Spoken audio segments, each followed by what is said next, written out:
তিনি শুধু শিলিগুড়ির মেয়র তাই নন, উত্তরবঙ্গের বিভিন্ন জেলায় দলগত কোনো সমস্যা দেখা দিলে দলনেত্রীর নির্দেশে সেখানে ছুটে যান গৌতম দেব। দার্জিলিং জেলা তৃণমূল কংগ্রেসের সভাপতি বর্তমানে কি রয়েছেন তা নিশ্চিত করে বলতে পারছে না তৃণমূলের জেলা নেতৃত্বের একটা বড় অংশই।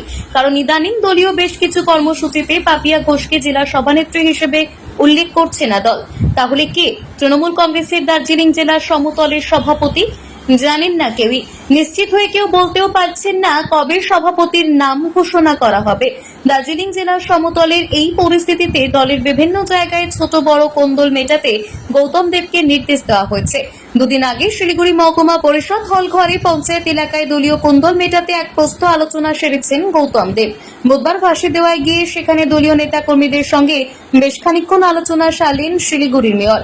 তবে কি পরবর্তী জেলা সভাপতির নাম ঘোষণা না হওয়া পর্যন্ত গৌতম দেবী জেলায় দলের দায়িত্ব সামলাবেন?